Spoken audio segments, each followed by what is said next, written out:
Hello everyone. Before we start, make sure to like and subscribe to the channel, and leave a comment with where you're from and what time you're watching. That way, YouTube will keep showing you stories just like this one. Now, let's begin.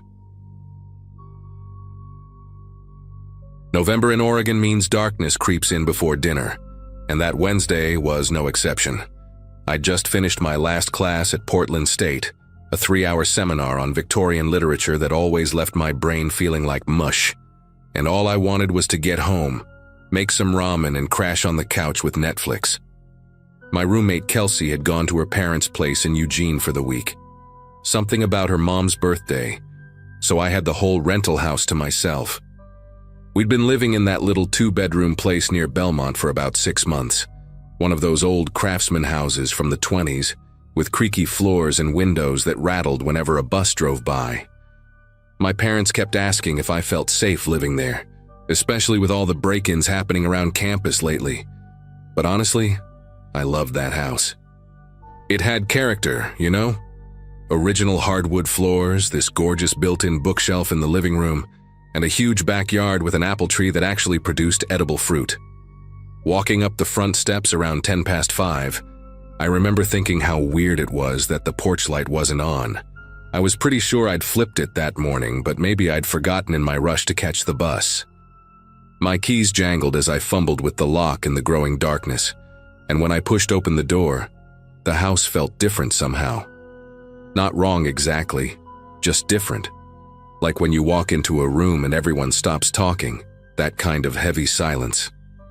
I dropped my backpack by the door and reached for the light switch, squinting as the overhead fixture flooded the entryway with harsh yellow light. My sneakers squeaked on the hardwood as I headed toward the kitchen, already mentally debating between chicken or shrimp-flavored ramen, when I noticed my bedroom door at the end of the hall was open. Not wide open, just cracked about 6 inches, enough to see the fading daylight filtering through my window. That gave me pause because I'm obsessive about closing doors, always have been since I was a kid. My older brother used to tease me about it, calling me the door police whenever I'd go around the house making sure everything was shut tight before bed. I stood there for a second, telling myself maybe I'd been in a rush that morning, maybe I hadn't pulled it all the way closed. But then I saw them, my curtains, the thick burgundy ones I'd bought at Target specifically because they blocked out the morning sun. They were open about a foot in the middle, creating this narrow gap where anyone walking by could see straight into my room. I definitely, absolutely, 100% had closed those before leaving. I remember doing it because I'd noticed my neighbor across the way, this guy who worked nights at the hospital, getting home right as I was getting ready, and I didn't want him seeing me change. My phone buzzed in my pocket, that specific double vibration that meant the security camera app was sending an alert. Kelsey's dad had installed this cheap camera system when we moved in. Nothing fancy, just a doorbell cam and one overlooking the driveway. The notification read, "Person detected at front door," which seemed weird since I'd just walked through there myself. Then another buzz, "Motion detected in driveway." Another, "Multiple persons detected." My throat tightened as I opened the app, waiting for it to load. But instead of showing me the live feed, it just spun and spun before displaying "camera offline." I tried refreshing it, even closed the app completely and reopened it, but got the same message.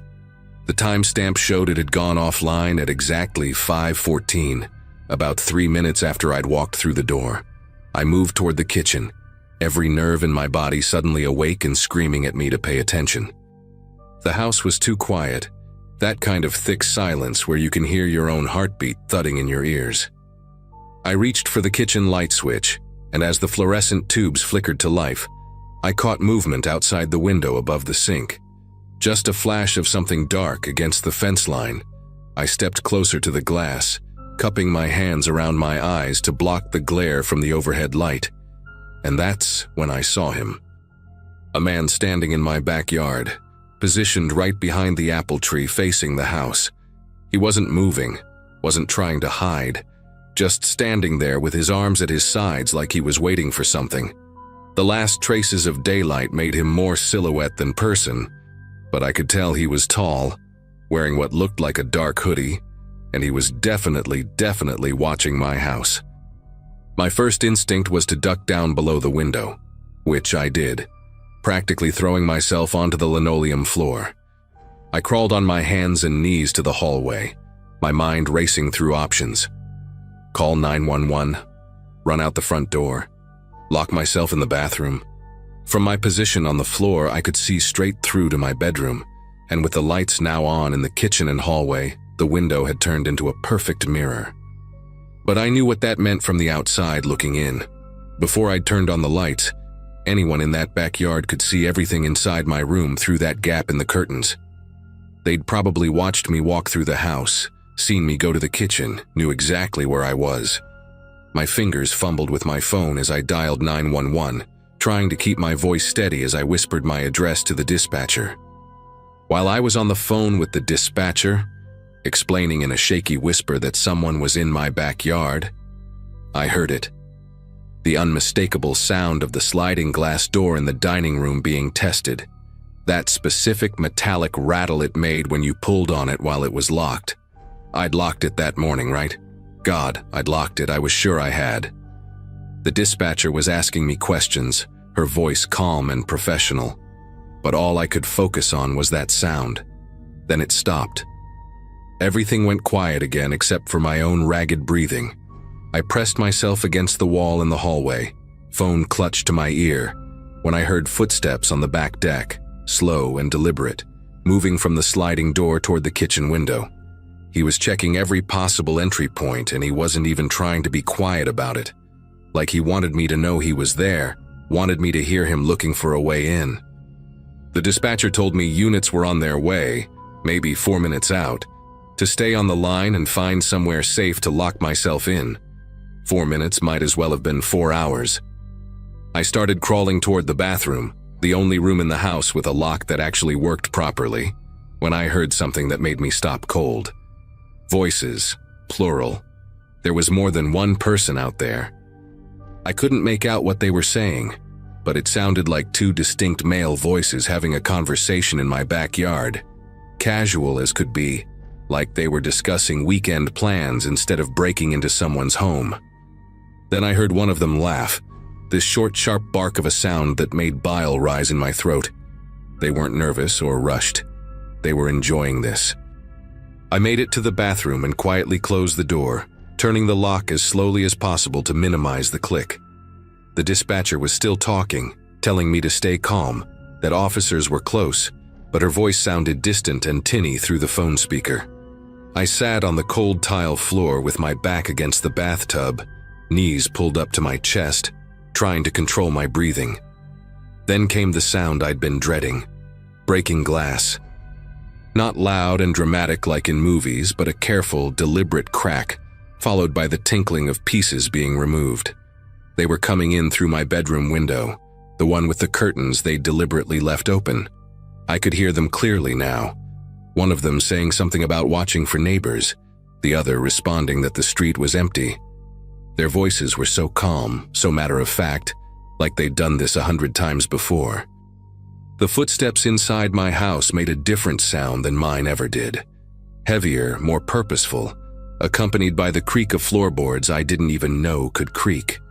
I heard dresser drawers being pulled open in my bedroom, the contents dumped out, then the closet door banging against the wall. They were looking for specific things, valuable things, and they were moving fast now. One set of footsteps headed toward Kelsey's room, while the other moved down the hallway toward where I was hiding. The bathroom doorknob rattled. Just once, a quick test to see if it was locked. I held my breath, my entire body rigid with fear, the dispatcher's voice a distant mumble I could barely process. The footsteps paused right outside the door.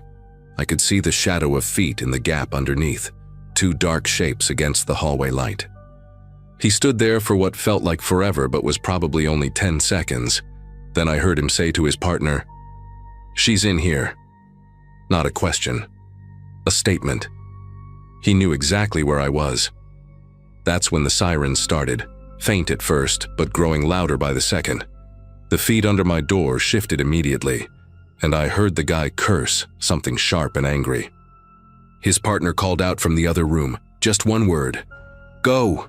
The footsteps pounded back down the hallway, no longer trying to be quiet, and I heard them scrambling through my bedroom. Something heavy fell and crashed, probably my lamp, then more glass crunching under their feet as they went back out the window. The sirens were screaming now, definitely on my street, and through the small bathroom window I could see red and blue lights painting the walls. I stayed frozen on that bathroom floor, couldn't move even when I heard the police officers announcing themselves at the front door. The dispatcher kept telling me it was safe, that I could come out, but my legs wouldn't work. It took 2 officers calling my name through the door before I finally managed to unlock it, and when I saw them standing there in their uniforms, I completely broke down. Later, after giving my statement and watching crime scene techs dust my bedroom window for prints, one of the detectives pulled me aside. Detective Hobbs, an older woman with gray streaks in her hair and tired eyes, told me I was lucky. They'd been tracking this crew for 3 weeks, she said. 5 guys working together, specifically targeting young women living alone or with female roommates. They'd scout the houses for days, learn the routines, wait for that perfect window right at dusk when people got home from work or school. The darkness gave them cover, but more importantly, that's when people turn on their lights without thinking to close their blinds first, turning their windows into one-way glass. You can't see out, but anyone outside can see everything in. They'd hit 7 houses already, always entering through bedrooms, always when the victim was home but isolated in another part of the house. The crew would panic and run if they heard sirens, which is the only reason I wasn't face-to-face with them that night. Detective Hobbs said they caught 2 of them 3 blocks away, still had jewelry from my bedroom in their pockets. The others got away, but with the evidence they found, it was enough to connect them to all the other break-ins. She kept saying I did everything right, calling 911 immediately, hiding, staying on the line. But all I could think about was those 10 seconds when he stood outside my bathroom door, knowing I was there, deciding what to do next.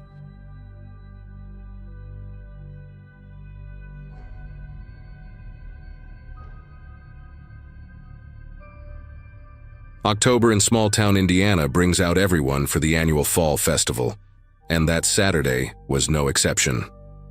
I'd been running the ticket booth at Garrett's farm since noon, watching families stream through with their kids dressed in costumes even though Halloween was still 2 weeks away. My daughter Chloe had just turned 7 that September, and she'd been begging me all week to let her go through the corn maze with her friend Alyssa from school. Around 4:30, when my shift was almost over, I finally caved and told them they could go while I finished counting the register. Garrett's maze was famous in our county. 10 acres of corn designed by some company from Chicago that specialized in these things, with paths that twisted and split into dead ends that even adults got lost in for an hour sometimes. Alyssa's mom, Beverly, had volunteered to walk them through while I wrapped up my shift, and I watched them disappear into the entrance, Chloe's purple jacket bright against the browning corn stalks. Beverly was the type of parent who had GPS trackers in her kids' shoes and made them wear helmets to ride scooters in their own driveway, so I figured if anyone would keep them safe, it would be her. I could hear the festival winding down around me, vendors starting to pack up their crafts, the band on the main stage announcing their last song, and I remember thinking we'd timed it perfectly because the maze closed at 5 and we'd missed the parking lot chaos. I was wiping down the counter when Beverly came running toward me, her face completely drained of color, asking if Chloe had come back to find me. She explained in this rapid, breathless way that they'd been about halfway through the maze when Chloe said she needed to use the bathroom really badly. Beverly told her to wait just 5 more minutes until they got out.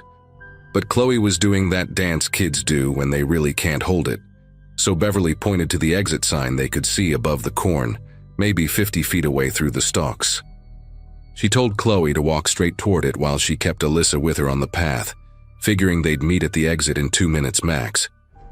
But when Beverly and Alyssa came out, Chloe wasn't there, and the teenage worker at the exit said no kid in a purple jacket had come through.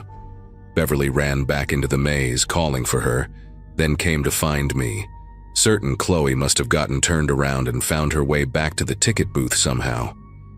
We got the maze supervisor, a guy named Carl who'd worked at Garrett's for 15 years, and he immediately called all 5 workers stationed inside the maze on their walkie-talkies.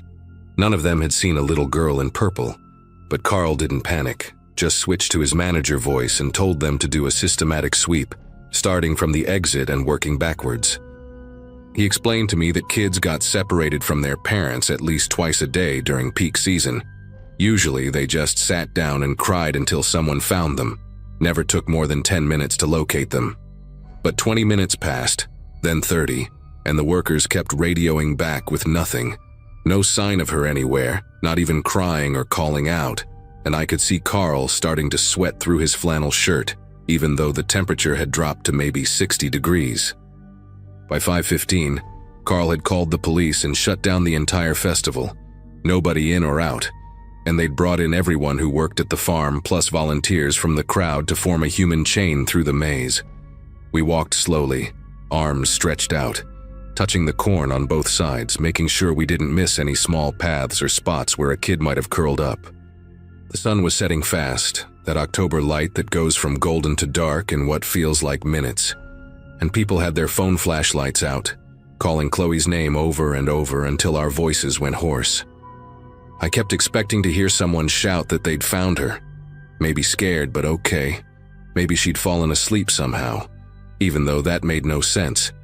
But the shouts never came, just more voices joining the search as word spread through the crowd of remaining festival goers. The police brought in dogs around 6, 2 German shepherds that specialized in tracking, and they had me give them Chloe's sweater from my car to get her scent.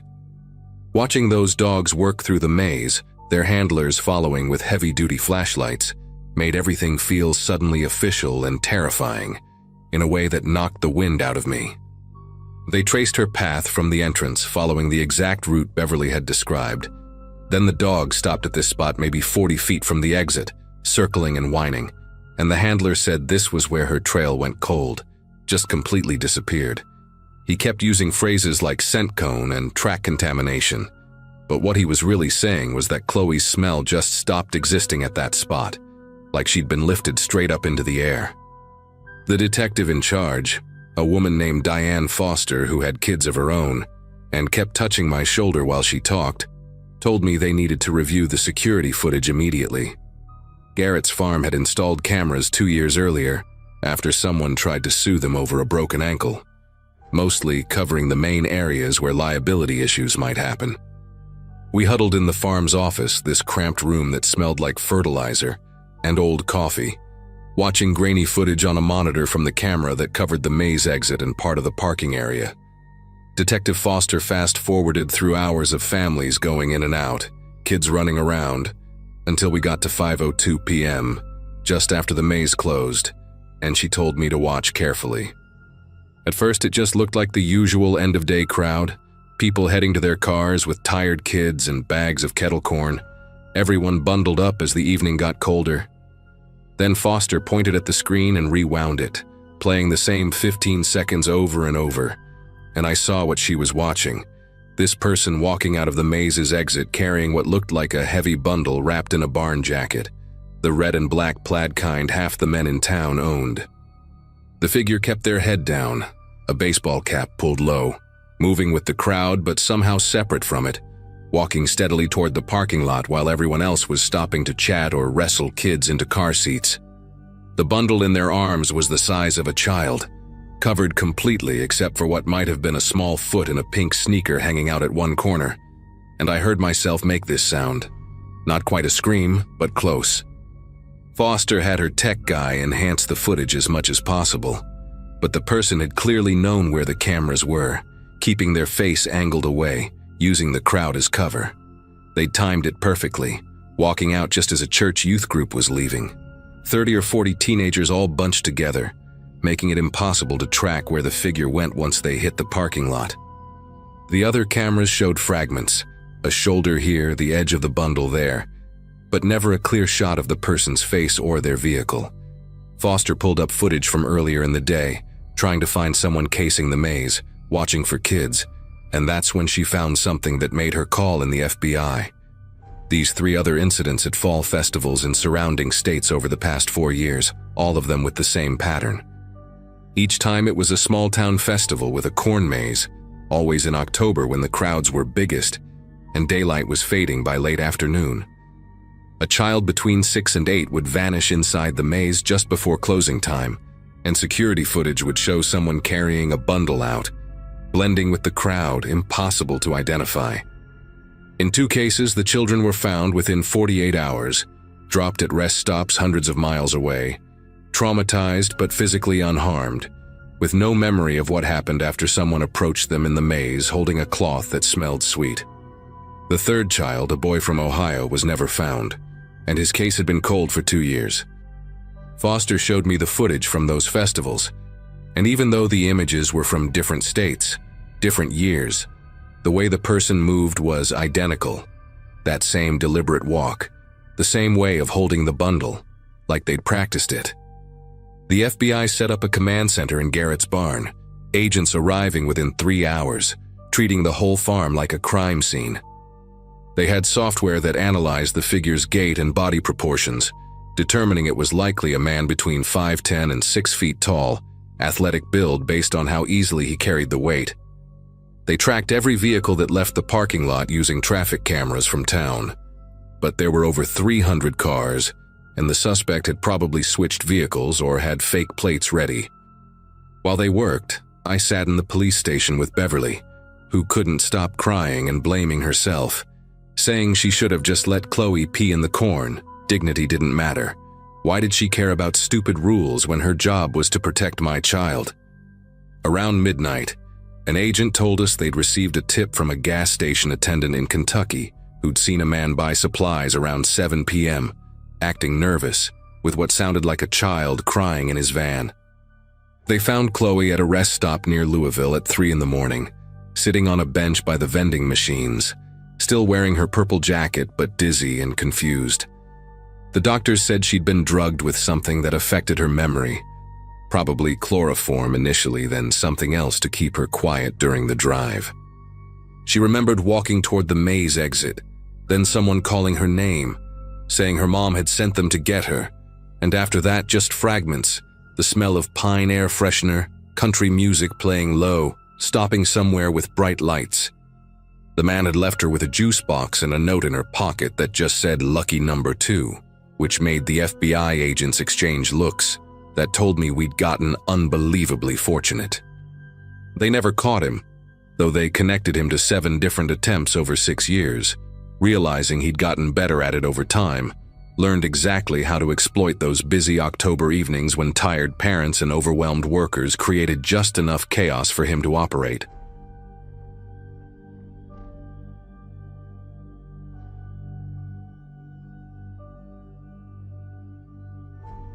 My parents both worked at the medical center downtown, which meant they never made it home before 6:30, sometimes 7 if traffic on Highway 94 backed up.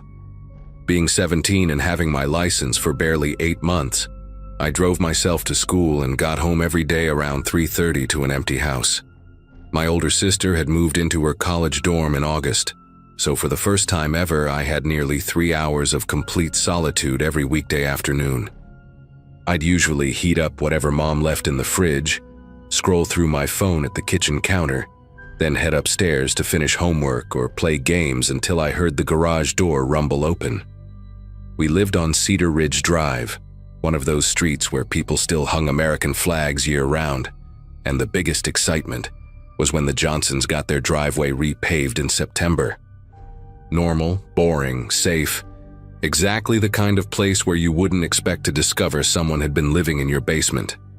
Monday afternoon felt routine when I walked through the front door, tossed my keys on the hall table, and headed to the kitchen for food. While waiting for the microwave to finish heating my leftover chicken and rice, I noticed the basement door standing open maybe 2 inches, just enough to see darkness beyond. Dad always insisted we keep it closed to save on heating costs, especially now that November had brought that sharp Minnesota cold that made your nose hurt when you breathed too deep. I pushed it shut without much thought, assuming Mom had grabbed something from the freezer downstairs before leaving for work that morning. 20 minutes later, after finishing my food and heading to the garage for a Dr. Pepper, I walked past the door again and saw light seeping out from the gap at the bottom, a thin yellow line against the dark hardwood floor. I stood there for a second, staring at that strip of light and trying to remember if I'd actually seen darkness when I closed the door earlier, or if my brain had just filled in what I expected to see. The switch for the basement lights sat at the top of the stairs, so someone would have had to flip it after I shut the door.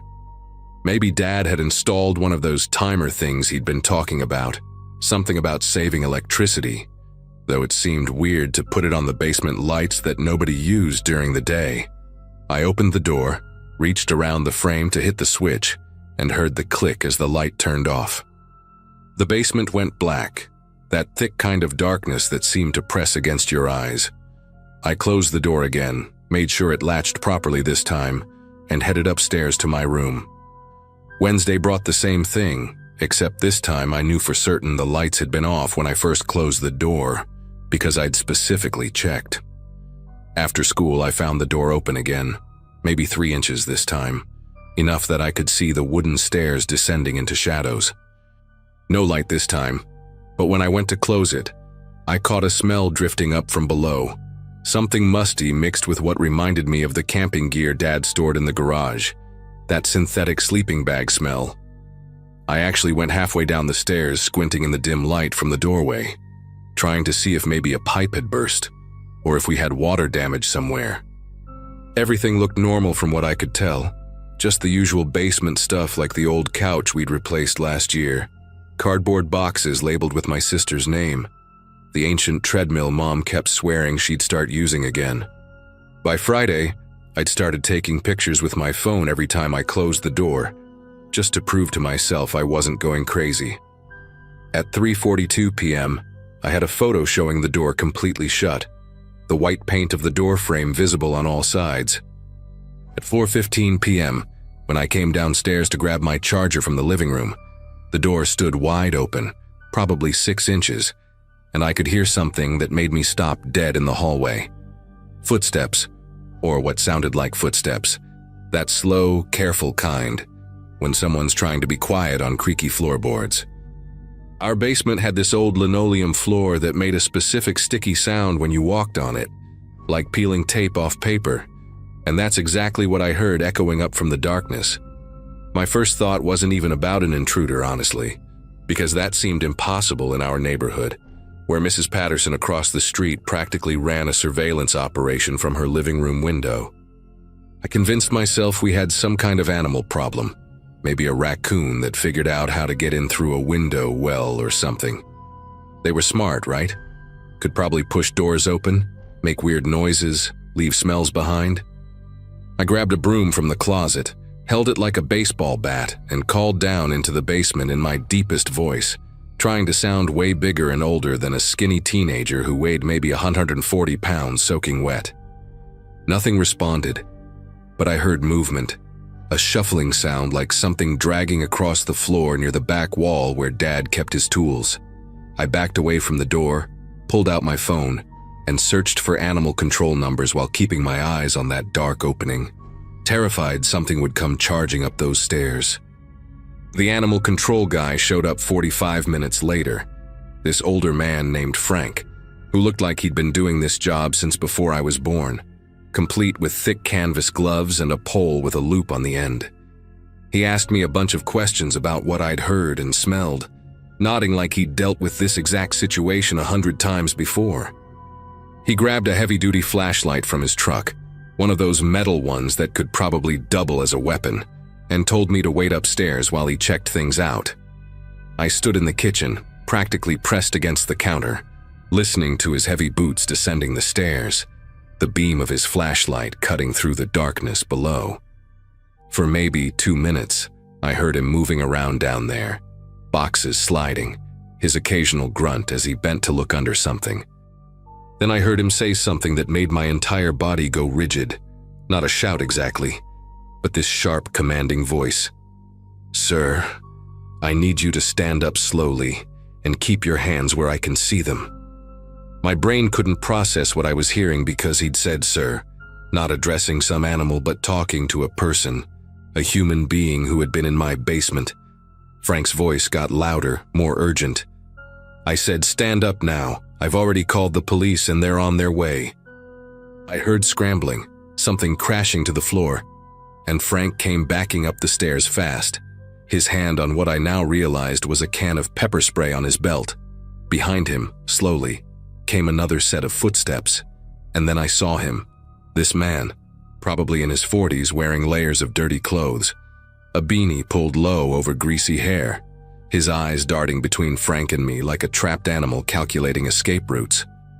The man didn't run, though, just stood there at the top of the stairs with his shoulders hunched forward, breathing heavy through his mouth, this raspy sound that made my skin prickle. Frank positioned himself between us, telling me to go wait outside, but I couldn't move, couldn't stop staring at this stranger who'd been in my house, under my feet, while I'd been alone upstairs doing homework or playing video games. The man kept muttering something I couldn't quite make out, his voice rough like he hadn't spoken to anyone in days, maybe weeks. His fingernails were black with dirt, and I noticed he had a plastic grocery bag tied to his belt, bulging with what looked like food wrappers and empty cans. When he finally looked directly at me, his eyes were this pale blue color, almost gray, and completely empty of any emotion I could recognize, like looking at a mannequin that could blink. The police arrived within minutes, 2 officers who immediately took control of the situation, one talking to the man in calm, measured tones, while the other asked Frank and me to step outside. Standing on my own front lawn, watching more police cars pull up, I started shaking so hard I had to sit down on the grass.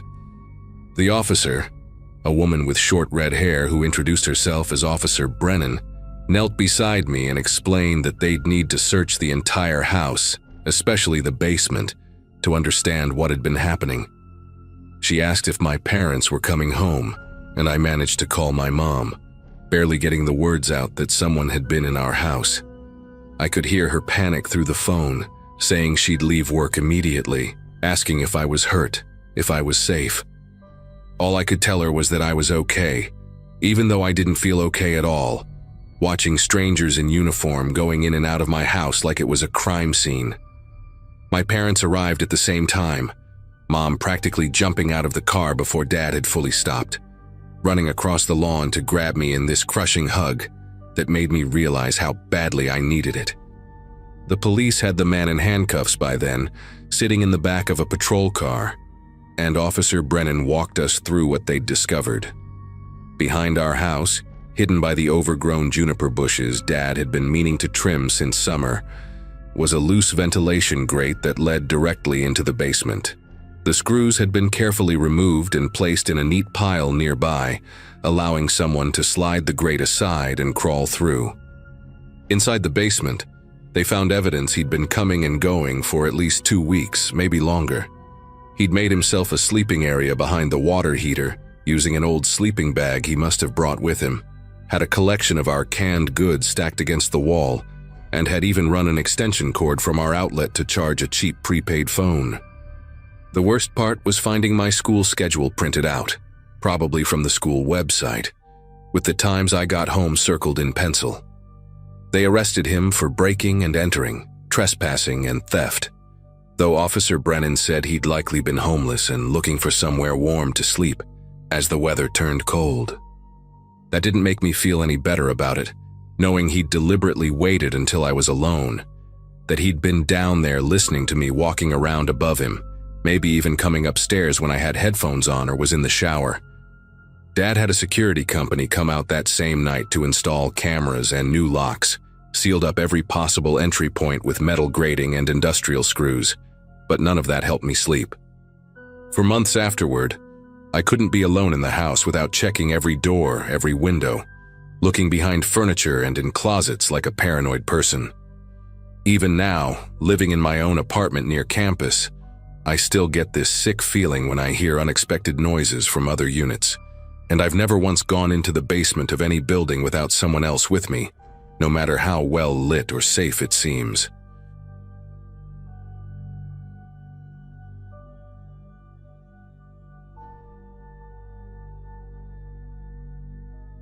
Every November when the leaves start falling and people drag out their rakes, I get this sick feeling in my gut that won't go away. 4 years have passed since that Saturday afternoon when everything changed, but I can still smell the wet leaves mixed with gasoline whenever autumn rolls around. I'd just moved to this neighborhood in Michigan about 6 months before, landed a job at a marketing firm downtown, and was finally feeling like I belonged somewhere after bouncing between apartments since college. My neighbor Jason had invited me to what he called their annual leaf burning party, which was basically an excuse for everyone on our block to drink beer and pretend they were actually cleaning up their yards. Jason lived 3 houses down from me in one of those split-level homes with the huge backyard that backed up to a small wooded area. His wife Amanda had strung up these orange lights between the trees, and someone had brought over a couple of folding tables loaded with chili, cornbread, and those pumpkin-shaped sugar cookies from the grocery store. There were maybe 15 of us there, mostly couples in their 30s and 40s, plus a few single people like me who'd gotten absorbed into the neighborhood social circle. Everyone was bundled up in flannel shirts and puffy vests, standing around in small groups while kids ran through the leaf piles screaming and throwing handfuls at each other. Fire pit was this circular metal thing Jason had bought at Home Depot, about 3 feet across, and sitting on a patch of gravel he'd laid out specifically for it. We'd been trying to get a decent fire going for about 20 minutes, but everything was working against us. It had rained hard for 3 days straight earlier that week, and even though Jason had covered his wood pile with a blue tarp, moisture had gotten into everything. The logs would smoke and hiss but wouldn't catch properly, just producing these pathetic little flames that kept dying out. People were starting to make jokes about calling it quits and just using the propane heater on the deck, but Jason was determined to get that fire roaring. I was standing by the cooler grabbing another beer when I heard Brandon, this guy who lived at the end of the street, say he had a gas can in his truck from filling up his lawnmower that morning.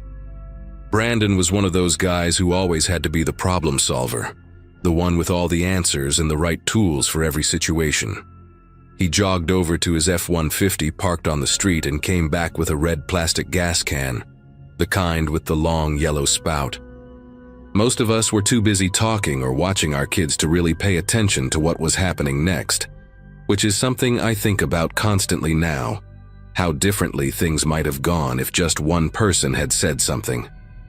Megan was standing right there next to the fire pit, holding her daughter Sophia, who'd just turned 3, and was wearing this tiny pink winter coat with fur around the hood. Megan had graduated from Michigan State the same year I finished at Western, though we didn't know that until later, and she'd been nothing but welcoming since I moved in. She was showing Sophia how the smoke was rising up into the sky, pointing at it with one hand while balancing the kid on her hip. The wind had been pretty calm all afternoon, just a gentle breeze that would occasionally stir the leaves around our feet. But right as Brandon started pouring that gasoline, a gust came out of nowhere from the north. What people don't understand about gasoline is that it's not the liquid that's dangerous, it's the vapor. On a cold day like that, maybe 40 degrees, the fumes don't dissipate as quickly as you'd think.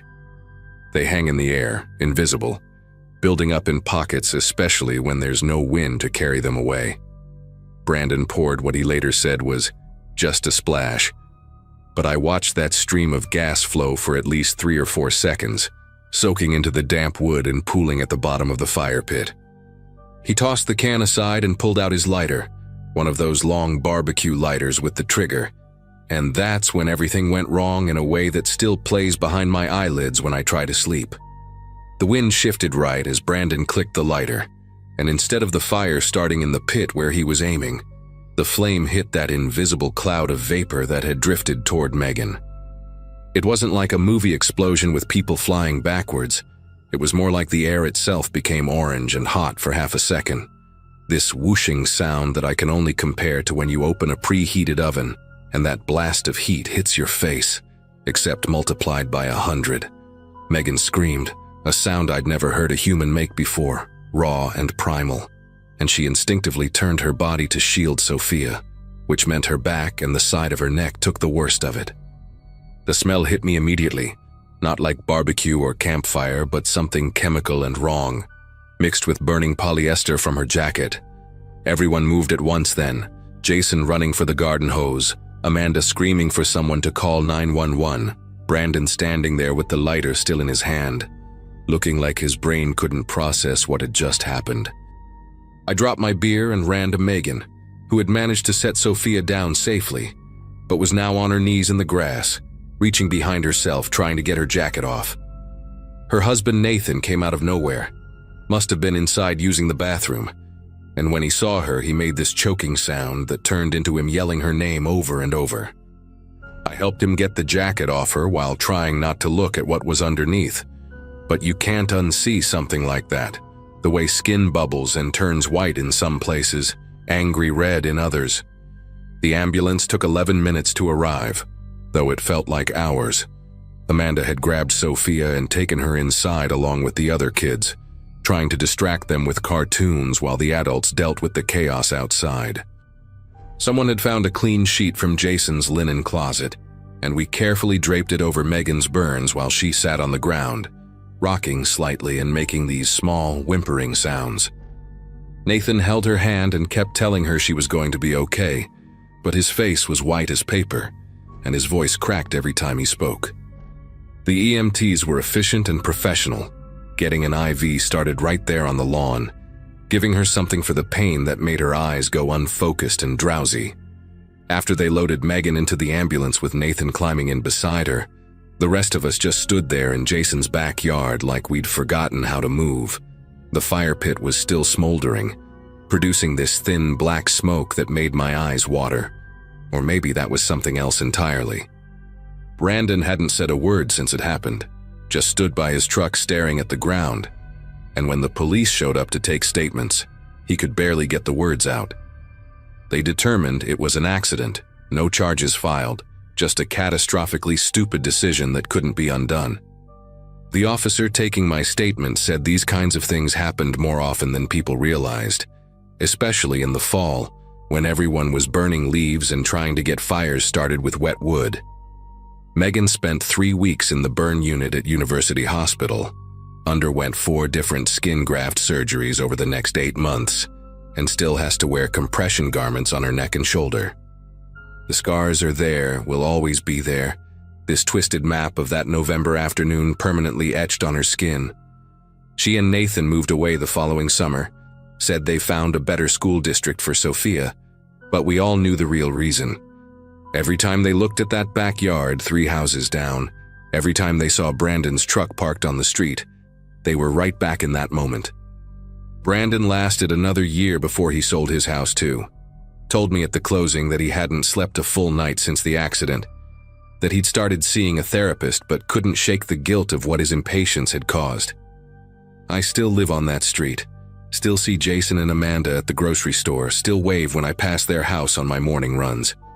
They never had another fall gathering after that day. Nobody in the neighborhood did. We rake our leaves into bags now, haul them to the curb for the city to collect, and nobody mentions the obvious absence of autumn bonfires. Sometimes late at night when I can't sleep, I run through all the moments where someone could have stopped it, where I could have stopped it. If I'd just looked up from that cooler 5 seconds earlier, if I'd seen Brandon with that gas can and said something, anything. But I didn't. None of us did. And now Megan lives with the consequences of our collective inaction every single day of her life.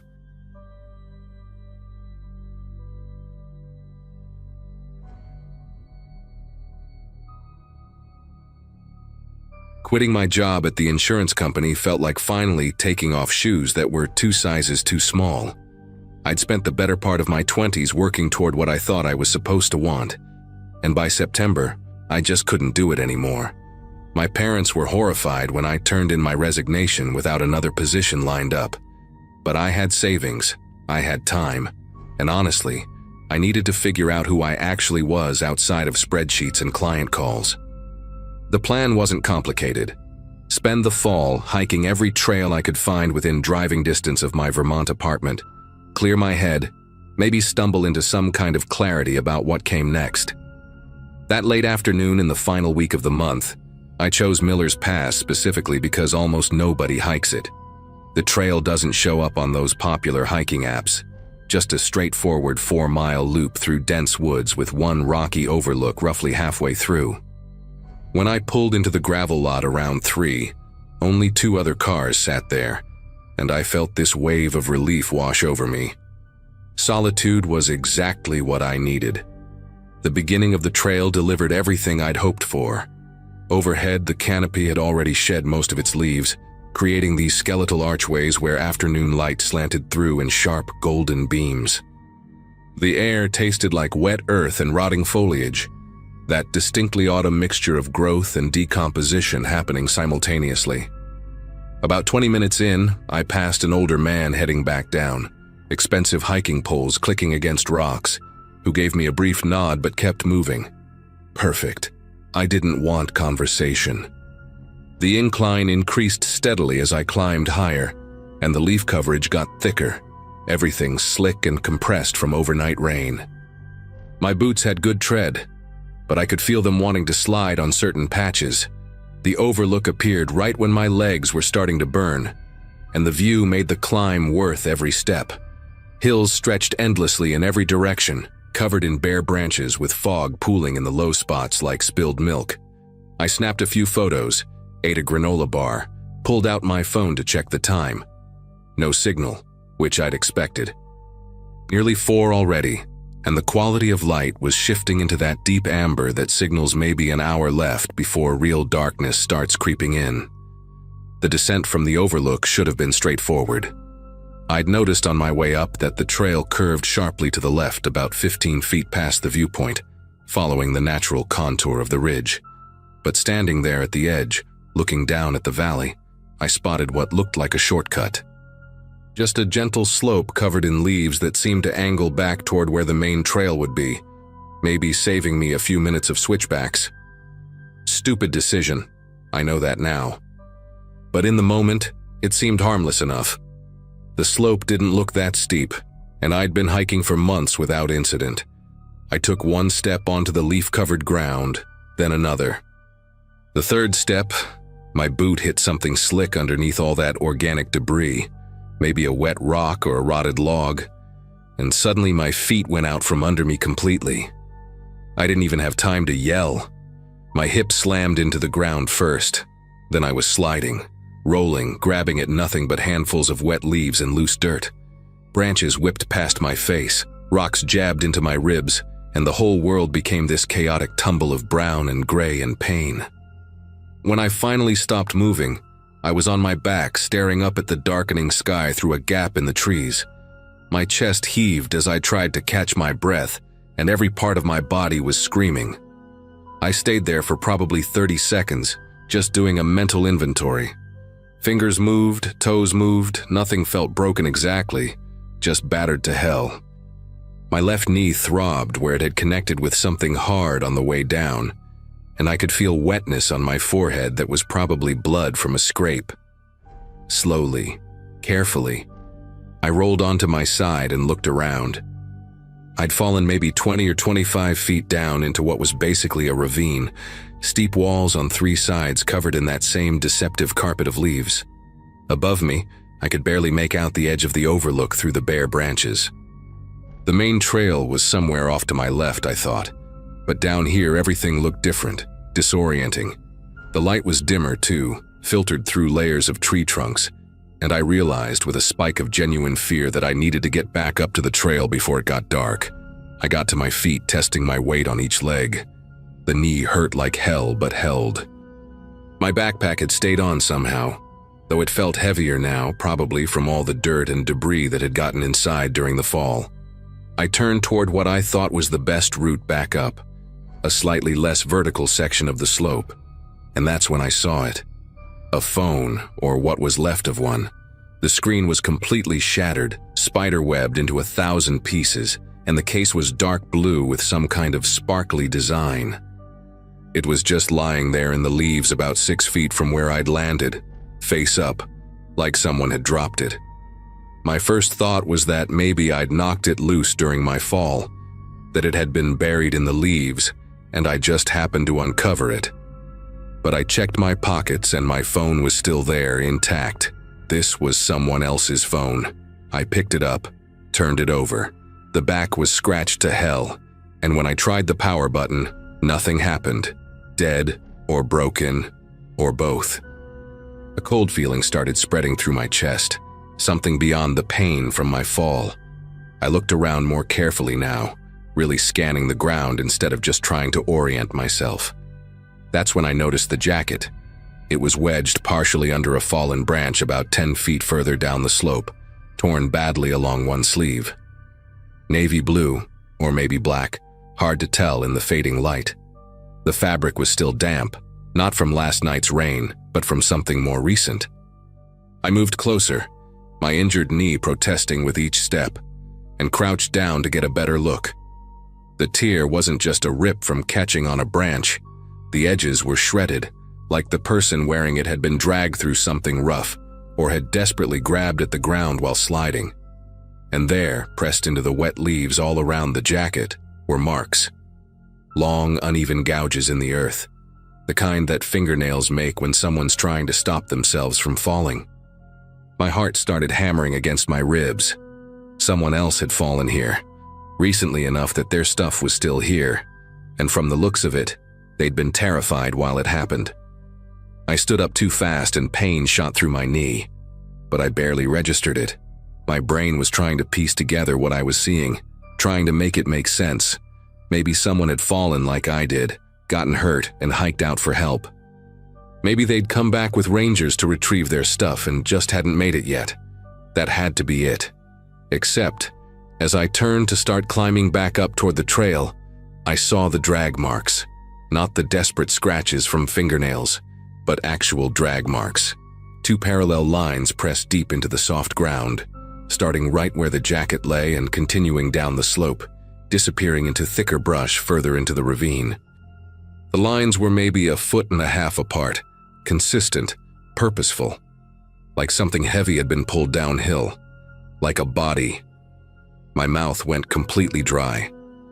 I followed the marks with my eyes as far as I could see them, maybe another 30 feet before they vanished into a dense tangle of undergrowth and fallen trees. The rational part of my brain was screaming at me to climb back up to the trail right now, to get out of this ravine and back to my car, but I couldn't move.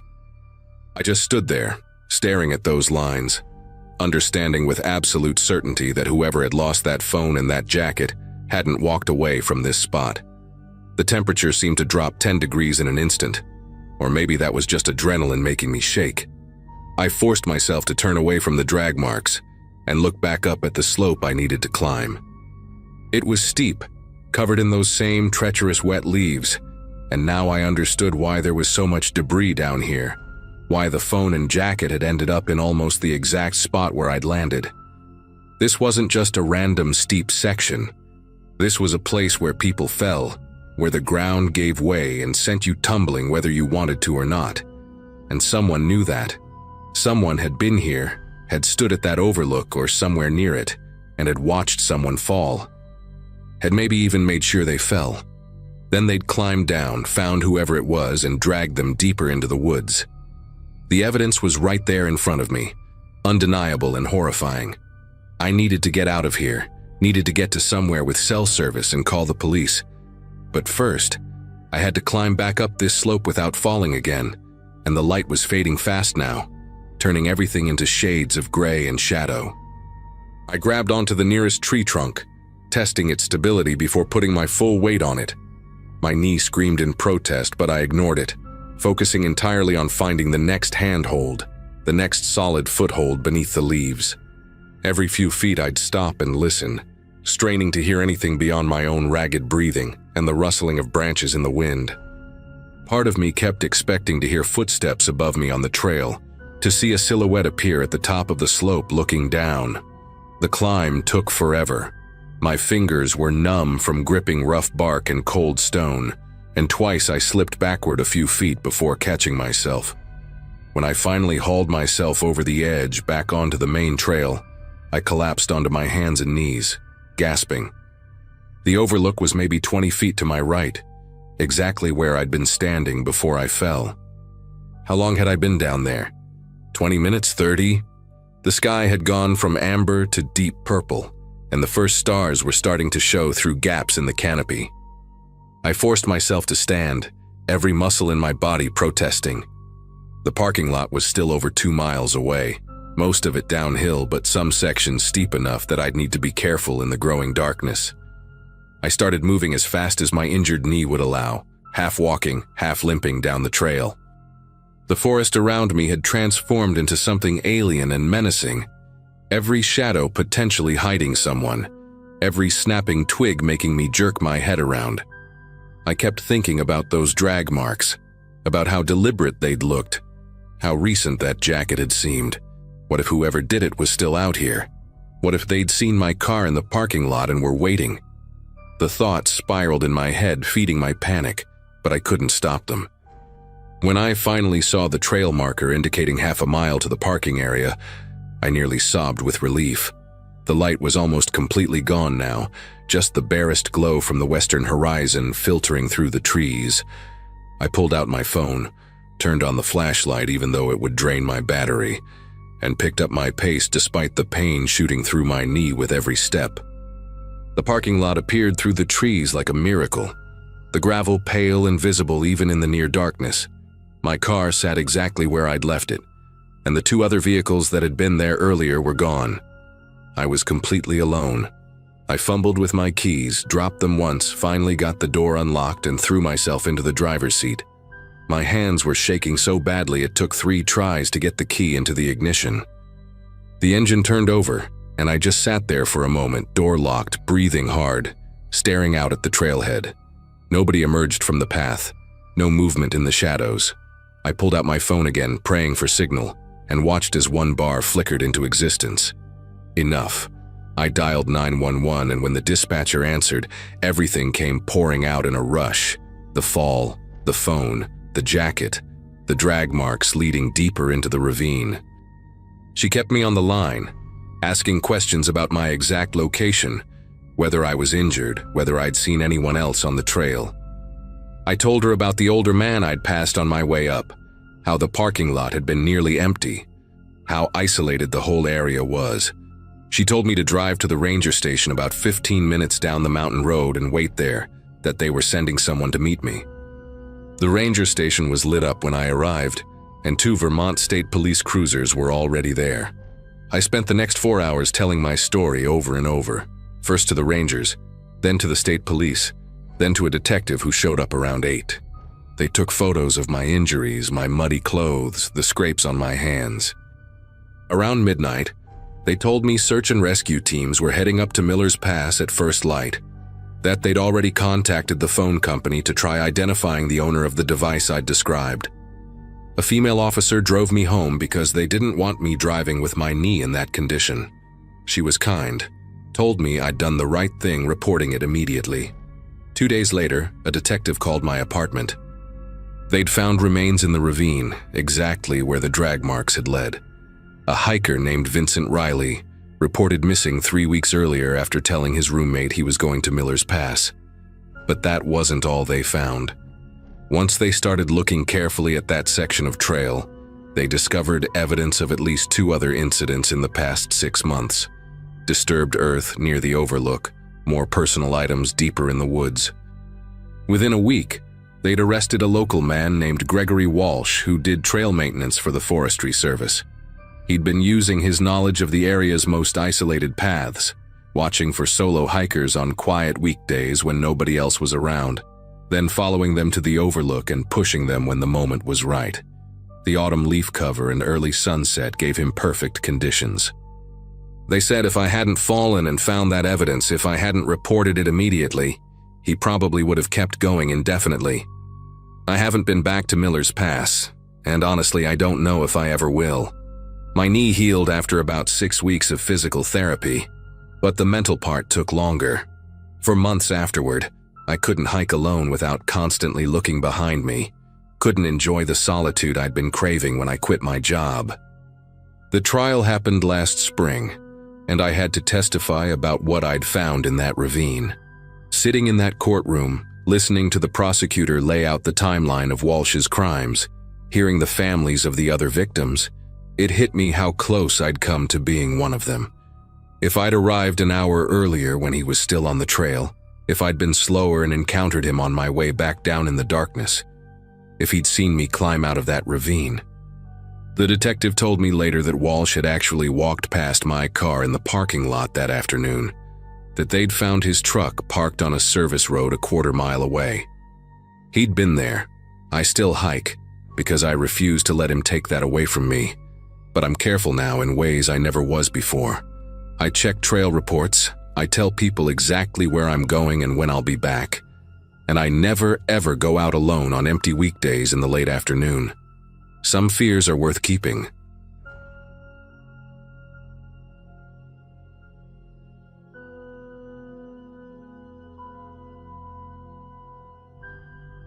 The drive between Harrisburg and Carlisle takes about 40 minutes if you stick to Route 74, cutting through farmland and patches of forest that turn absolutely gorgeous when the leaves change.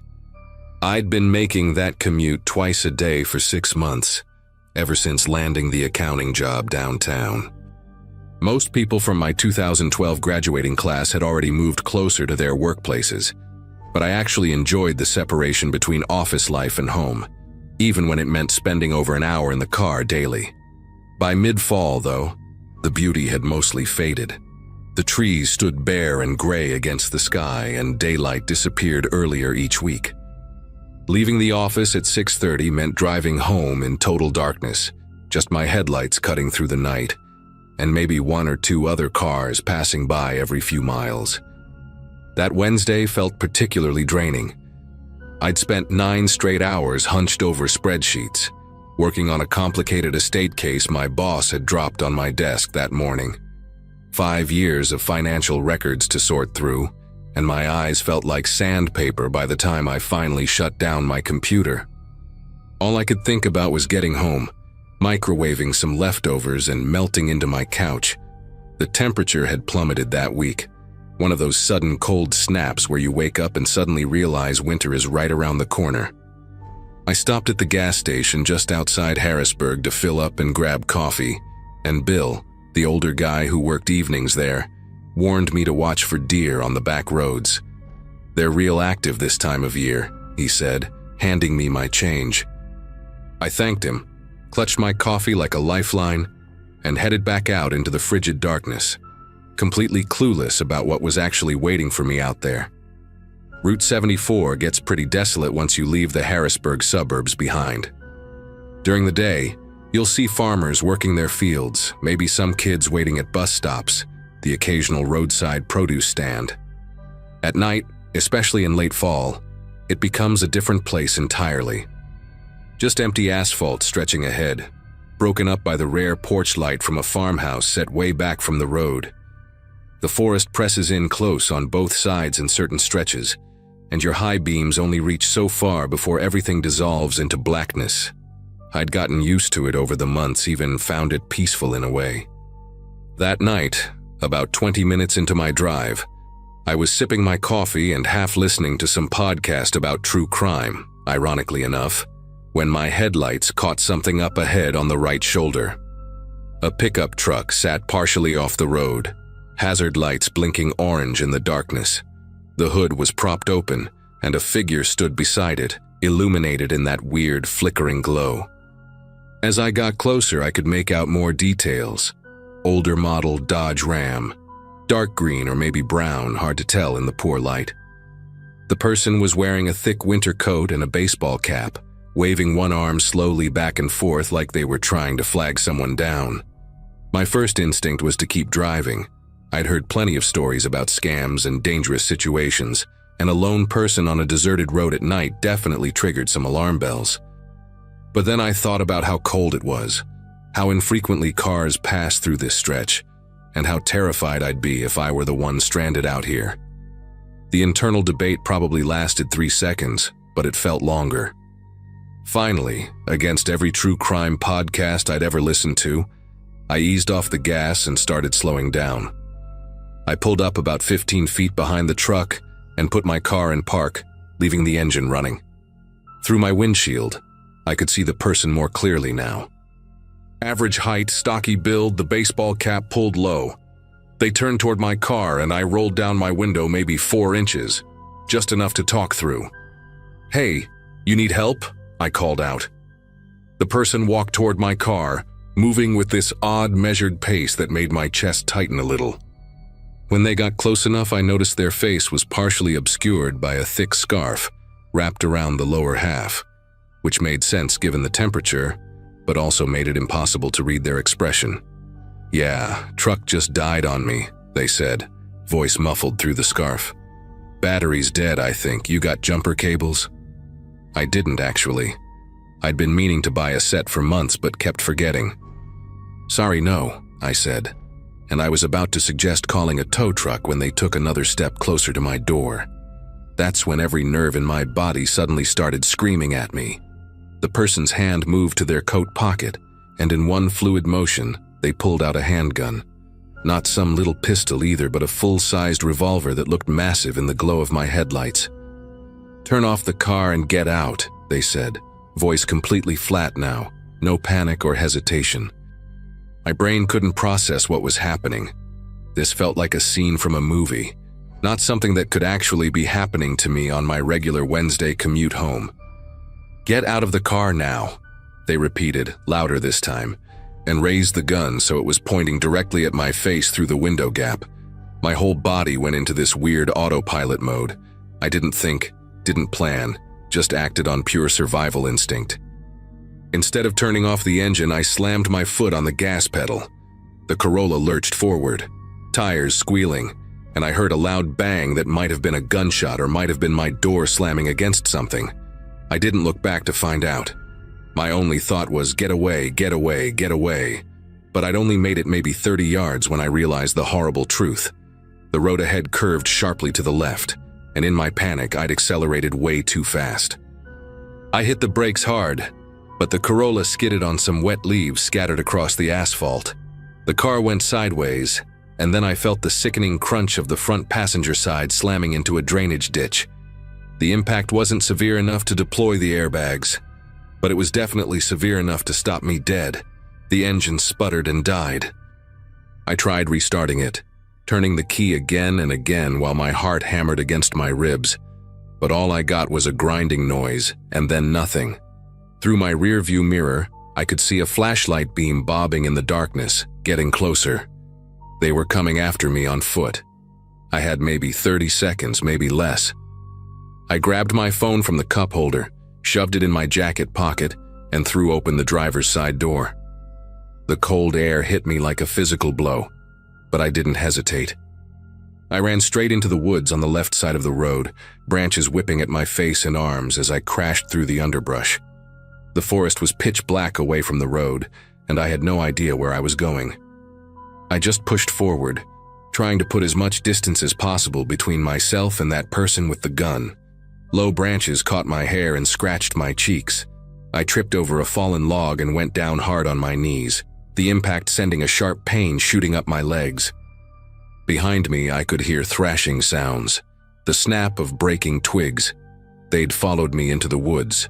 I scrambled back to my feet and kept moving, one hand stretched out in front of me to avoid running face first into a tree trunk. My breath came in ragged gasps that sounded way too loud in the quiet forest. After what felt like an eternity but was probably only 2 or 3 minutes, I spotted a massive oak tree with a hollowed-out section at its base, probably from rot or lightning damage years ago. Without thinking twice, I wedged myself inside, pressing my back against the rough wood and pulling my knees up to my chest to make myself as small as possible. Then I forced myself to stop moving, stop breathing so hard, and just listen. The woods went silent for a moment, just the sound of wind moving through the bare branches above. Then I heard footsteps, slow and deliberate, crunching through the dry leaves maybe 40 or 50 feet away. The flashlight beam swept back and forth, creating crazy dancing shadows between the trees.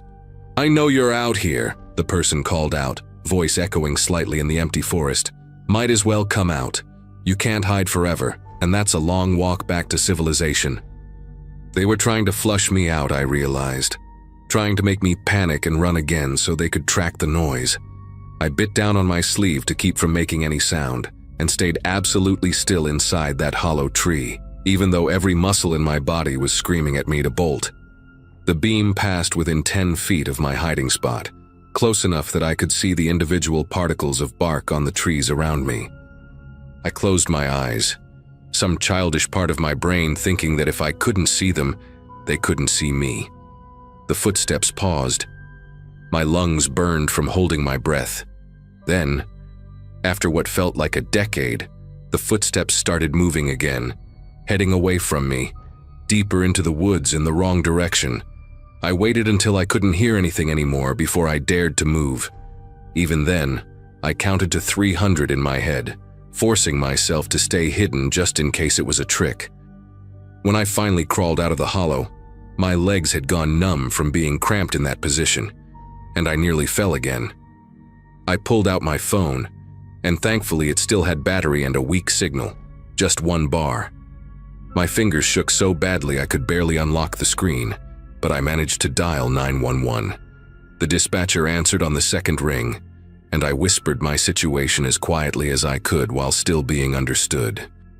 She stayed on the line with me, her calm voice the only thing keeping me from completely losing it, and told me to head back toward the road but stay hidden in the tree line. State police were already on their way.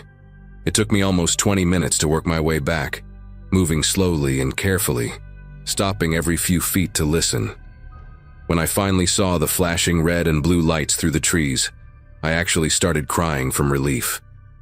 3 state police cruisers had blocked off the road, and an ambulance sat parked nearby with its lights running.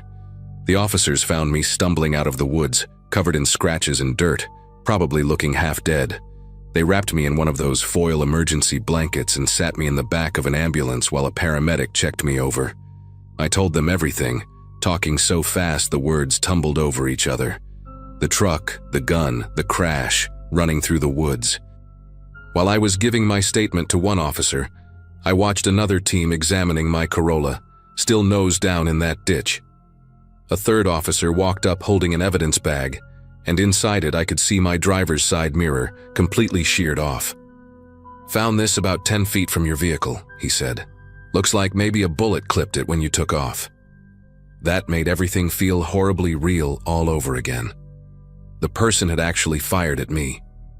If I'd hesitated even 1 second longer, if I'd been sitting differently in my seat, that bullet could have gone through the window instead of hitting the mirror. The officer told me I'd done exactly the right thing by running and hiding, that trying to comply or reason with someone like that in such an isolated area rarely ends well. The attacker had vanished, but they'd left the truck behind in their escape. Over the next week, I learned the full scope of what had been happening. That green Dodge Ram had been reported by multiple people over the past month, always in the same general area, along Route 74 and the connecting back roads. Hunters heading out to their stands before dawn had seen it parked in different spots, always with the hood up, always looking disabled. One guy had even stopped to help 2 weeks earlier but said the driver waved him off, claiming a friend was already on the way.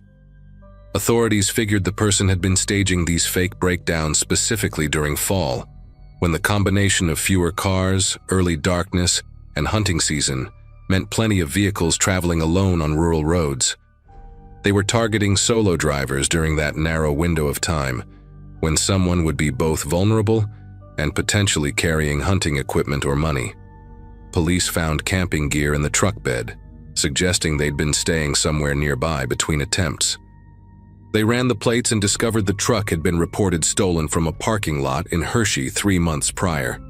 DNA evidence and fingerprints eventually led them to someone with a history of armed robbery in 2 other states, and they arrested him at a motel outside of Chambersburg 6 days after my encounter. I had to identify him in a lineup, and seeing that face again, even through protective glass with officers all around me, made my chest tighten with the same terror I'd felt that night. He's serving 15 years now, though that hardly feels like enough given what he'd been doing, and what he'd planned to do to however many other people he could ambush out there. I take Interstate 81 to work now, even though it adds 20 minutes to my commute. I don't care. Some roads aren't worth the shortcut, and I'll never look at a stranded vehicle the same way again.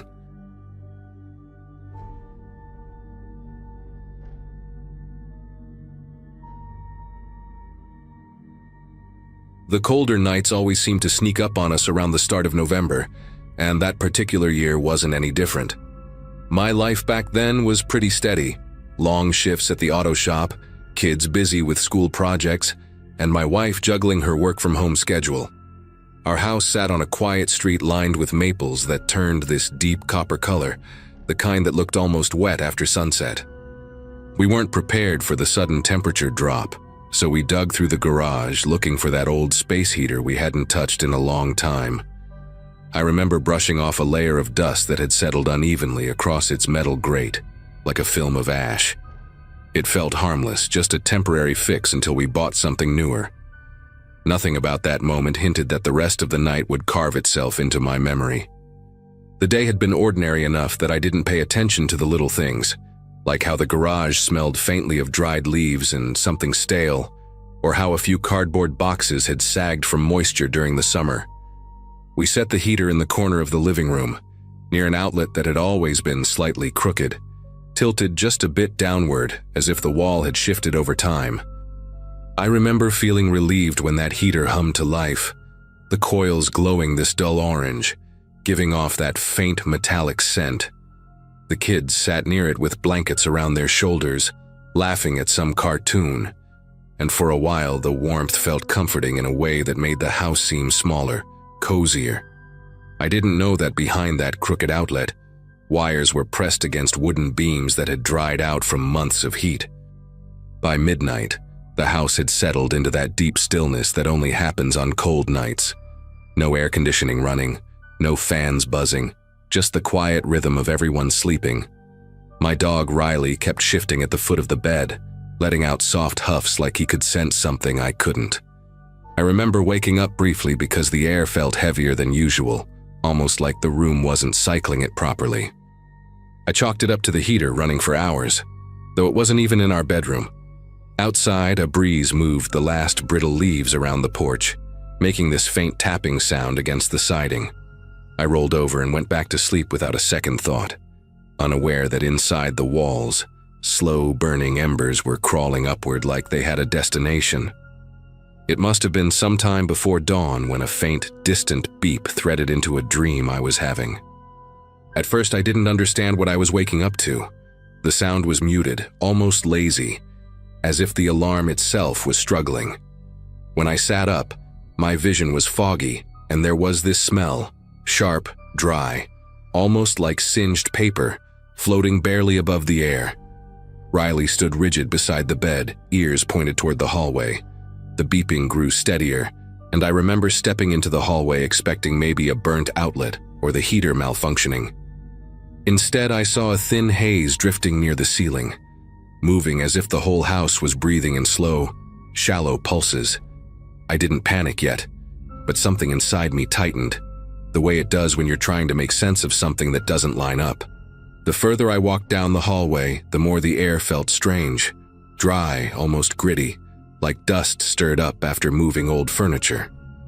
When I reached the living room, the haze had thickened into a pale sheet drifting from the far corner, right above the outlet we'd used for the heater. The heater itself was off, but the wall around it looked darker, almost bruised, like the paint had been warmed too long. A faint crackling sound tapped behind the drywall, subtle enough that you'd miss it if the house wasn't so quiet. I remember touching the wall and pulling my hand back because the surface felt warmer than it had any right to be. It hit me then that whatever was happening wasn't just a burnt plug. Something deeper was going wrong. I yelled for everyone to get up, and the kids rushed out of their rooms half asleep, clutching blankets over their shoulders. My wife grabbed her phone and the dog's leash while I tried to keep my breathing steady.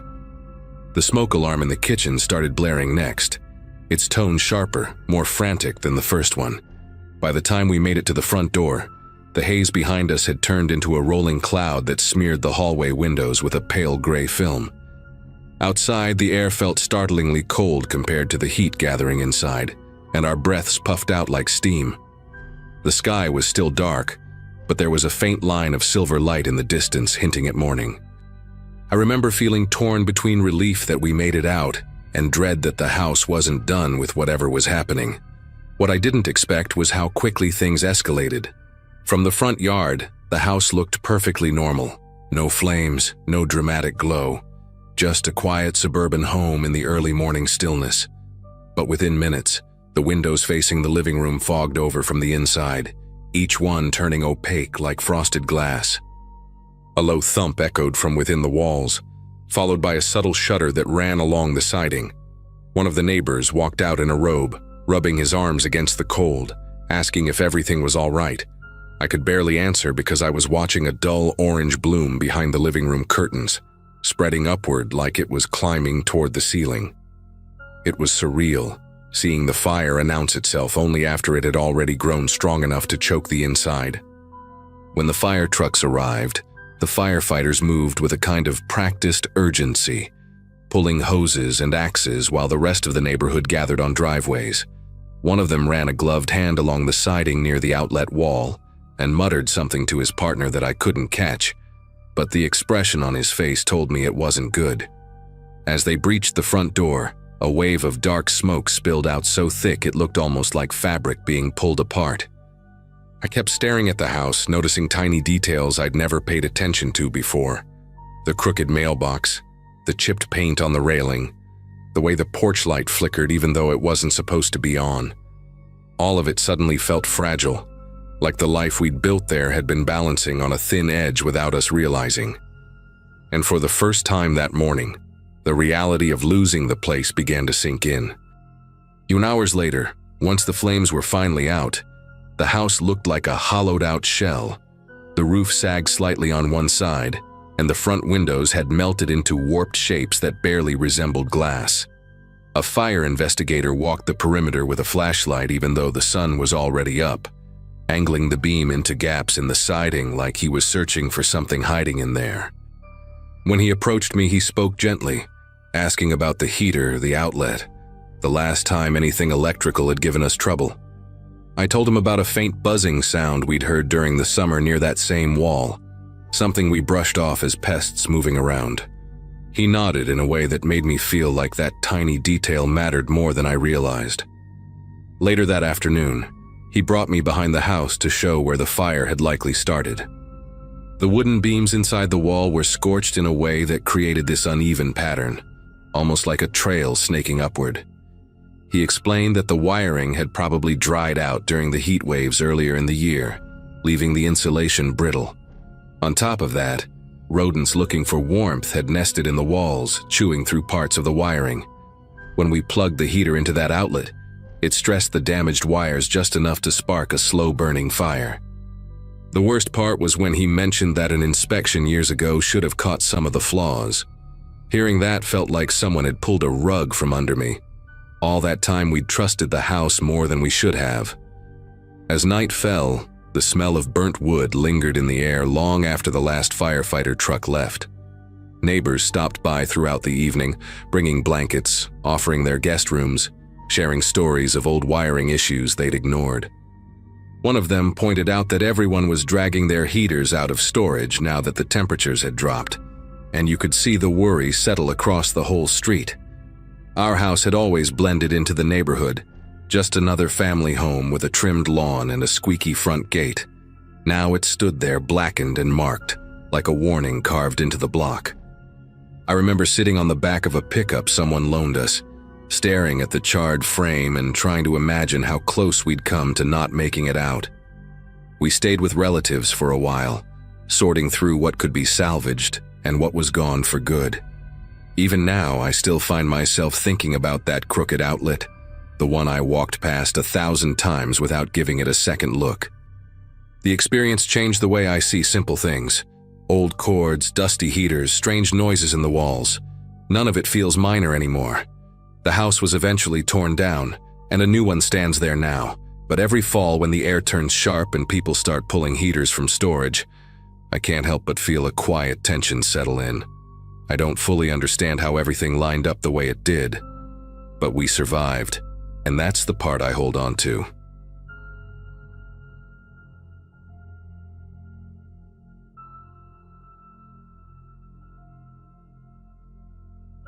A stretch of cool air moving through the neighborhood pushed me to finally switch on the heater that morning, and that's when I learned it wasn't kicking in at all. Work had been hectic around that time, so having the house drop to that uncomfortable chill only added to the stress. I lived alone back then, in a place that wasn't big but had a certain quiet charm, especially when the leaves had just started turning.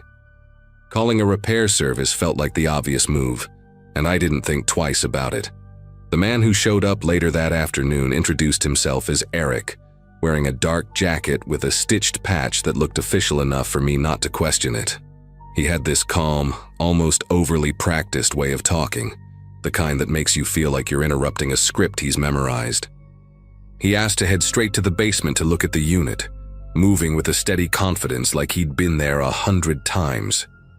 The basement in my house was one of those older ones, low ceiling, pipes running along the walls, and a faint mineral smell that came out strongest on damp days. While he worked, I stayed upstairs listening to the intermittent clangs and metallic scraping drifting through the vents. After about 20 minutes, he came back up, brow creased, saying the whole internal assembly was shot and needed an immediate replacement. It sounded dramatic, but I didn't know much about heaters, and his tone made it feel urgent. He showed me a handwritten estimate on a clipboard, the numbers stacked in a way that didn't leave much room for negotiation. I agreed to the deposit because the temperature was dropping and I didn't want to deal with the house getting colder overnight. After he left, I remember feeling relieved, thinking the worst part was over. But that same evening, I noticed the small ceramic bowl I always kept next to the front door wasn't there anymore. It wasn't valuable, just something I'd picked up at a street fair. But I'd kept my keys in it for years and knew exactly where it belonged. At first, I assumed I'd moved it without thinking, maybe set it somewhere weird while multitasking. I looked around casually and told myself I'd misplaced it, brushing it off as just me being distracted.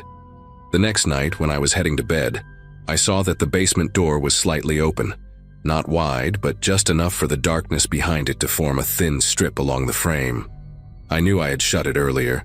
The latch was old but still reliable, and I never left it unlatched because drafts from the basement could chill the entire house. I pushed it closed with my foot and stood there for a moment listening to the house settle. There wasn't any noise coming from downstairs, no creaking steps, no shifting pipes, nothing that would give away movement. Still, something gnawed at me, a slow unease that settled beneath my ribs. It didn't feel dramatic enough to call anyone about, but it bugged me the rest of the night. 2 days later, I came home from work and immediately sensed that another item was missing. A small flashlight I kept in a drawer by the kitchen. I used it often enough to know exactly where it belonged, and I hadn't touched it since the week before. That was the moment a strange pattern started forming in my mind. None of the missing things had real monetary value, but they were objects I used, items whose absence I would definitely notice. I checked the basement door again that night and found it unlocked, the latch resting loosely like someone had tried not to make a sound. I stood there longer than I intended, letting the stale air drift up toward me. The silence in the house felt heavier than usual, as if the walls themselves were paying attention. I called the number the technician had given me, thinking maybe he'd stopped by without telling me, though that made little sense. The call went straight to a voicemail that didn't mention any company name, just a brief message from a man who sounded half asleep. I hung up before leaving anything. After that, I searched for the business online, typing the name he'd written on the carbon copy invoice. Nothing came up, not a website, not an address, not even a listing buried in some outdated directory. That was when a cold realization crept deeper into my thoughts. I'd let a complete stranger roam my basement without verifying a single thing about him. That night, I pushed a chair against the basement door before going to sleep. Not because I really thought it would stop someone, but because it felt like something tangible I could control. I woke up around 3 a.m. to a sound that was too soft to identify. It wasn't footsteps or voices, more like a faint shifting of air, the kind you hear when someone moves cautiously in another room. I lay still, trying to figure out whether the noise came from inside the house or outside. Eventually the sound faded, but the uneasiness stayed with me long after the house went quiet again. When I checked the basement door later that morning, the chair was slightly angled away from where I'd left it. I contacted a real HVAC company that afternoon, one with an actual storefront and licensed workers. The technician who arrived, a guy named Marcus, looked over my system and told me nothing needed replacing. Just a simple ignition issue, fixed in under 30 minutes. When I showed him the invoice the other man had left, he lifted an eyebrow and said he'd never heard of that company in his entire career. He also pointed out something I hadn't been paying attention to. The metal casing on the side of the unit had fresh scuff marks, like someone had pried at it without knowing what they were doing. He asked if the previous guy had spent a long time down there, and I felt my throat tighten as I admitted I hadn't checked on him once. I spent the rest of that day walking from room to room, noticing tiny details I had overlooked before. A window in the laundry room was unlatched. A rug near the back door was shifted just slightly, its corner bent in a way I would never leave it. None of it screamed danger on its own, but together it painted a picture I didn't want to admit I was seeing. When the sun went down, the house slipped into that dim, early fall darkness that seems to arrive too quickly. I turned on every light I could, trying to push back the uneasy feeling creeping through the hallways. Every shadow felt deliberate, every sound too precise to be just the house settling. The breakthrough came later that evening when I checked the basement again. Something told me to grab a flashlight and take a real look, not just peek from the top of the stairs like I'd been doing. The air down there felt cooler than usual, and the faint hum of the furnace made the silence feel even more unnatural. When I reached the far corner, I noticed a small patch of the wall where dust had been disturbed, like someone had leaned against it. Nearby, behind a stack of boxes, I found a single leather glove. It wasn't mine, and it wasn't old. That discovery sent a ripple through me, clarifying everything I'd been dancing around. Someone had been coming and going through that basement after the fake technician left. The final confirmation came when the police ran the name and number from the invoice. Neither belonged to a real business. The officer I spoke with told me they'd seen similar reports in nearby areas. Someone posing as a technician during the first cold spell of the season, using the basement access to quietly check layouts of homes. Small items disappearing was typical, he said, a way for the intruder to gauge how attentive the homeowner was. Hearing that made something click, the unlocked doors, the shifted chair, the noises in the night. He advised me to change every lock in the house and install a deadbolt on the basement door immediately. I didn't hesitate for a second. The new locks went on that same evening, and I've never scheduled maintenance work the same way again. Every company gets vetted, every technician confirmed before I let them near the property. After the locks were replaced, the strange disturbances stopped completely. No more missing items, no more unlatched doors, no more sounds drifting through the vents at night. I don't know what the intruder planned to come back for, and honestly, I'm not sure I want to. What stays with me most is the thought of how close I came to letting something far worse unfold right under my nose. Even now, whenever the first cold snap rolls in, I can't help but think back to that week and how a routine service call nearly became something much darker.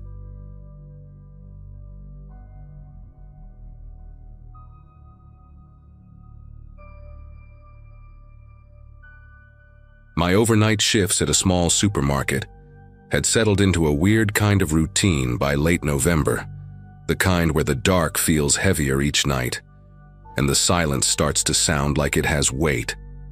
I'd been working there long enough to know every hum of the refrigerators and every flicker from the old lights near the dairy aisle.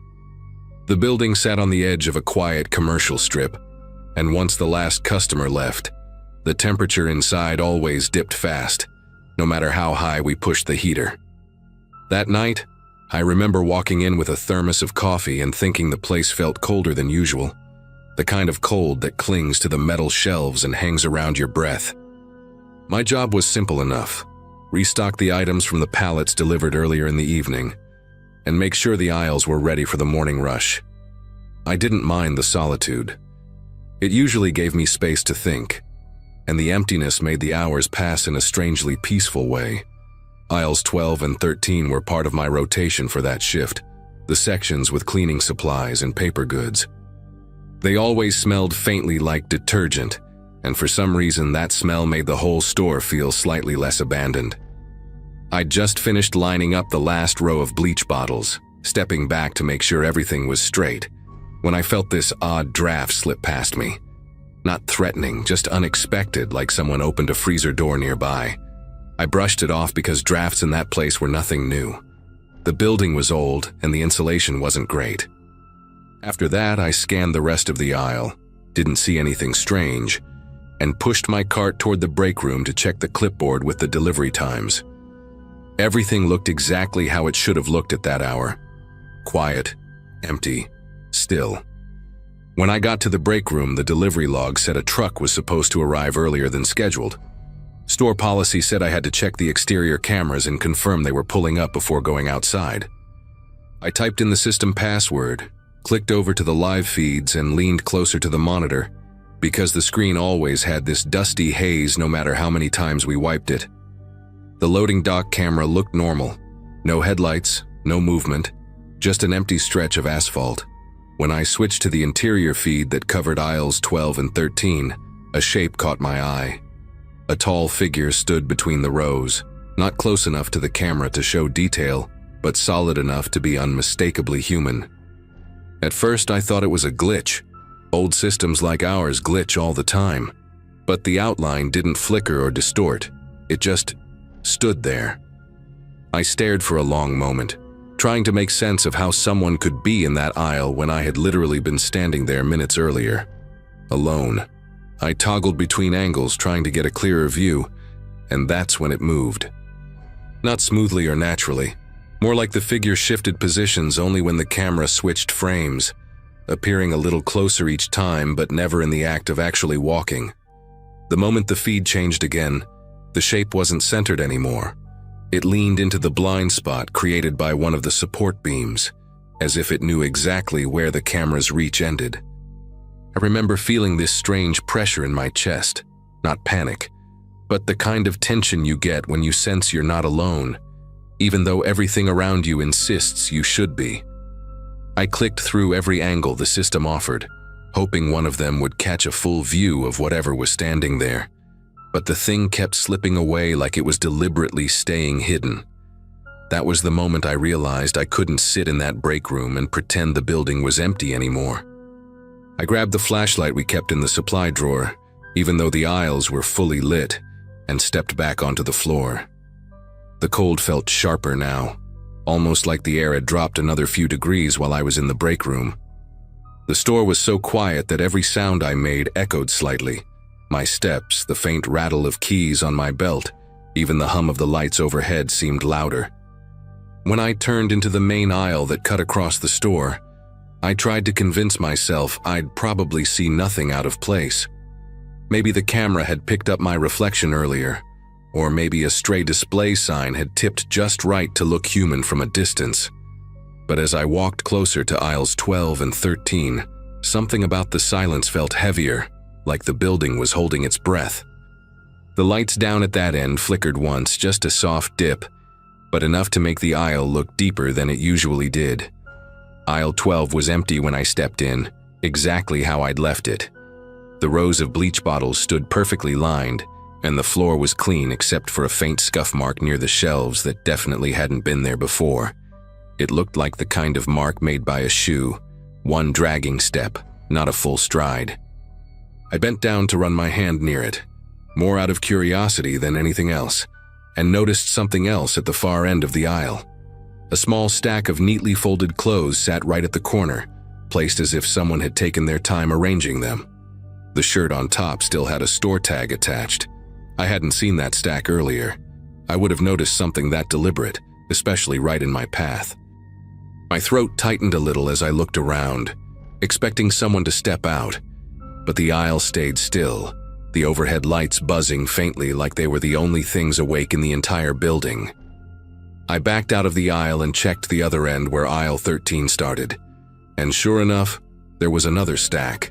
This time a pair of jeans folded so precisely it almost looked staged for a display. But we didn't keep stacks like that at the ends of aisles. Everything was supposed to stay inside the shelves. I kept turning my head, scanning each direction, hoping to catch even the slightest movement. The store suddenly felt much larger, every shadow stretching farther than it should. I tried calling out a simple, "Hello," even though my voice sounded too loud in the emptiness. No answer. The chills running through the place weren't from the cold anymore. They came from the sense that someone had been walking right behind me the entire time, staying just out of sight, slipping through gaps I didn't even notice. I stepped toward the front end of the aisle to check the camera blind spot I'd seen on the monitors. It was a narrow angle between two tall shelving units, just wide enough for someone to stand if they pressed their back against the metal. As I approached it, the lights above me dimmed again for half a second, like the power was struggling to keep up with the temperature drop. My footsteps slowed. Halfway down, a sound broke the silence, fabric shifting, like someone brushing against clothing. I stopped and listened, heart thumping in my ears, but the sound didn't repeat. When I reached the blind spot, it was empty. No person, no footprints, no sign anyone had been there except for another small pile of clothes folded with the same unsettling care. And that's when a thought hit me. Someone had been in the store for hours, maybe since before we locked up, using every gap in the cameras to move the same way I walked my stocking routes. The idea made the hairs on my neck rise, and suddenly, the quiet didn't feel peaceful anymore. It felt like something was watching, choosing exactly when to stay hidden. I pulled my phone from my pocket, debating whether it made sense to call for backup or if I was overreacting to some prank or mistake in stocking. Before I could decide, a faint tapping echoed from somewhere near the frozen food section. 3 soft, steady clicks, like someone tapping a nail against metal. It wasn't loud, but it carried through the empty aisles in a way that felt deliberate.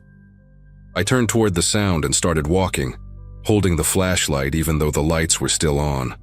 Each aisle I passed seemed colder than the one before it, and the further I went, the more convinced I became that whoever was moving around in there knew the building better than I did. The tapping stopped the moment I reached the freezers, leaving nothing but the hum of the compressors vibrating through the floor. I stood there scanning the stretch of glass doors and caught my reflection staring back, a reflection that looked more tense than I expected. Right then, the overhead speaker crackled. It was the faintest static, a soft burst like someone had lightly brushed the microphone. Nobody was in the control room. Nobody should have been anywhere near the intercom system. I stepped backward slowly, watching the ceiling as if the speaker itself might move. Another low burst of static slipped through, this one lasting a little longer, almost enough to sound like a breath. I whispered a quick, "Who's there?" without thinking, and the silence that followed felt unnaturally complete. The kind of silence where even the normal store sounds seemed to shrink away. I tightened my grip on the flashlight and forced myself to walk toward the front registers where I had a clearer view of most aisles.